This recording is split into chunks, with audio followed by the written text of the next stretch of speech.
Hello दोस्तों, स्वागत है एक नई वीडियो में। आज के इस वीडियो में हम आपको बताने वाले हैं कि एक एनटी स्कैन रिपोर्ट में क्या क्या लिखा रहता है और कैसे पता कर सकते हैं कि एनटी स्कैन नॉर्मल आया है।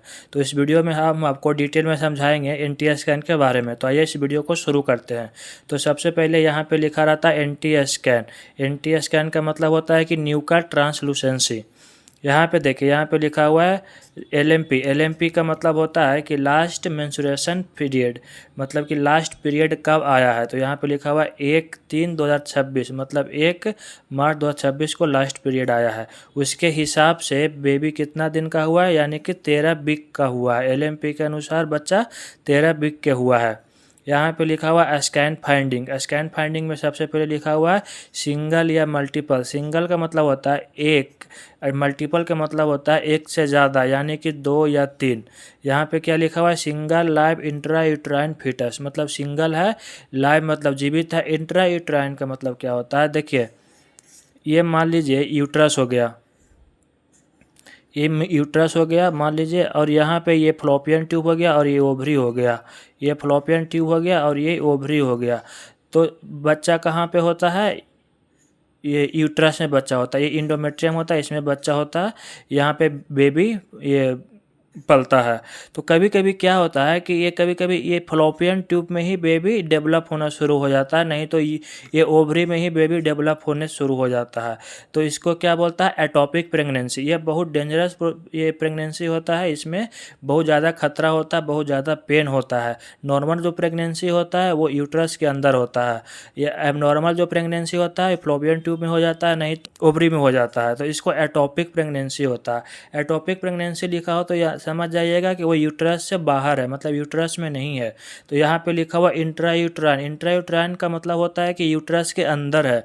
आपके रिपोर्ट में भी इंट्रा यूट्राइन लिखा होगा। इंट्रा यूट्राइन का मतलब होता है यूट्रस के अंदर है, तो ये बिल्कुल नॉर्मल है। तो इंट्रा यूट्राइन का मतलब होता है कि यूट्रस के अंदर है। यहाँ पे लिखा हुआ है फीटल हार्ट रेट, मतलब बच्चे का हार्ट रेट कितना है। तो 120 से 170 के बीच नॉर्मल होता है 13 वीक में। यदि ये वीक बढ़ता है तो यहाँ पे ये भी इसका बढ़ जाता है। यहाँ पे 110 से 150 के बीच, 160 के बीच नॉर्मल होता है, लेकिन 13 वीक में 120 से 170 के बीच नॉर्मल होता है। तो यहाँ पे 150 बीट, ये 156 बीट पर मिनट है, तो बिल्कुल ये नॉर्मल है। यहाँ पे फीटल मूवमेंट लिखा हुआ है परजेंट, यानी कि फीटल का ये हिलना डोलना अच्छे तरीक़ा से दिख रहा है अल्ट्रासाउंड करते समय।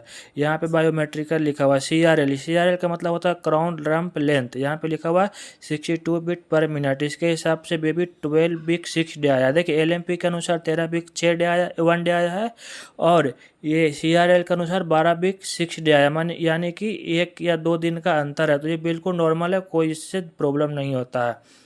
ईडीडी का मतलब होता है कि बच्चे का डिलीवरी डेट कब हुआ है। ये मेजर करने के बाद ईडीडी मशीन ऑटोमेटिक दे देता है।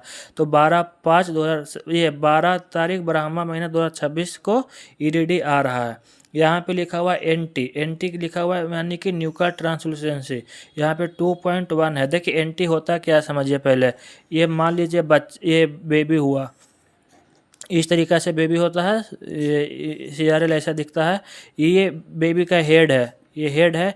ये गर्दन है, तो गर्दन के पीछे एक पतला सा ट्यूब जैसा नली दिखाई देगा अल्ट्रासाउंड होते समय। तो इसको मेजर किया जाता है। इसको मेजर करके यहाँ पे लिखा रहता है।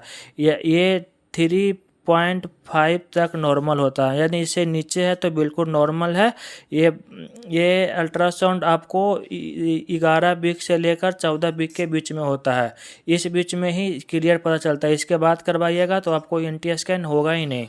तो इसके बीच में 3.5 के नीचे है एनटी, इसका वैल्यू 3.5 से नीचे है तो बिल्कुल नॉर्मल है। एनटी स्कैन यदि 3.5 से ऊपर है, या मतलब 4 पॉइंट से ऊपर है, तो क्या एबनॉर्मल बेबी में हो सकता है। इससे क्या होता है कि बेबी का डाउन सिंड्रोम होने का खतरा बढ़ सकता है।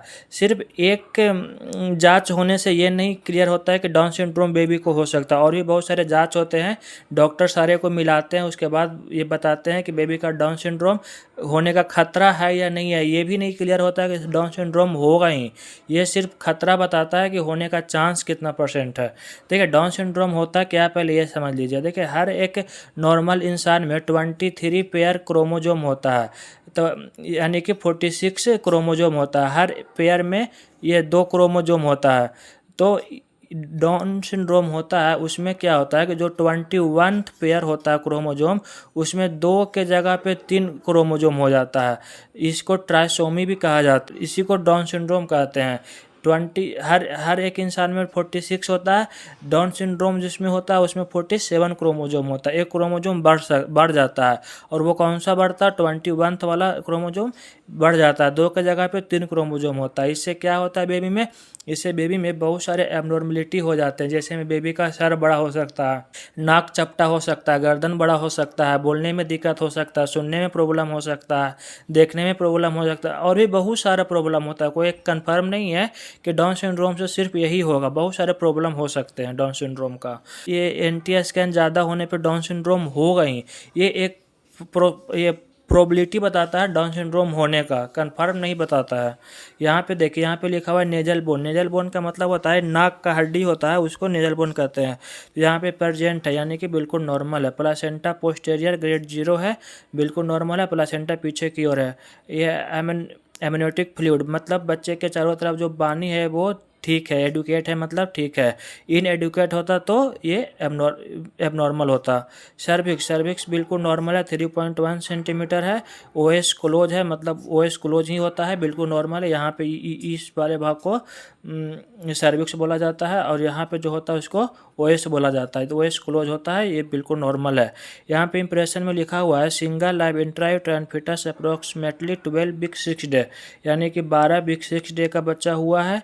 एनटी जो मेजर हुआ है 1.6 mm है, जहाँ पे लिखा भी रहता है, यहाँ पे लिखा हुआ है विथ इन नॉर्मल लिमिट, मतलब नॉर्मल लिमिट में है। यदि 3.5 या 3.8 होता तो ये नॉर्मल लिमिट होता।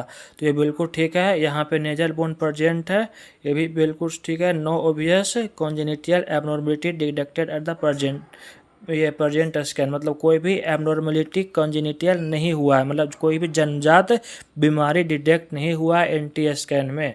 तो ये इस तरीक़ा से रिपोर्ट आपका भी है तो बिल्कुल नॉर्मल है, घबराने का कोई ज़रूरत नहीं है। तो आप अपना रिपोर्ट खोलिए और मिलाइए इस रिपोर्ट से कि क्या आपका भी रिपोर्ट सही है या गलत है, या कोई भी प्रॉब्लम हो तो आप हमें कमेंट करके पूछ सकते हैं। आपका एनटी स्कैन कितना है, ये यहाँ पे देखिए एनटी स्कैन का यहाँ पे लिखा हुआ है मेजरमेंट। आपके रिपोर्ट में क्या लिखा हुआ है हमें कमेंट करके ज़रूर बताइएगा, हम आपको बता देंगे कि ये नॉर्मल है या एबनॉर्मल है। तो दोस्तों, आपको इस रिपोर्ट से कुछ भी सीखने को मिला हो, कुछ भी आपको रिपोर्ट देखने में हेल्पफुल मिला हो तो हमें कमेंट करके ज़रूर बताइएगा, और हमारे वीडियो को लाइक ज़रूर कीजिएगा। तो ऐसे ही वीडियो देखने के लिए हमारे चैनल को सब्सक्राइब कर लीजिए। तो मिलते हैं एक नए वीडियो में, तब तक अपना ख्याल रखिएगा।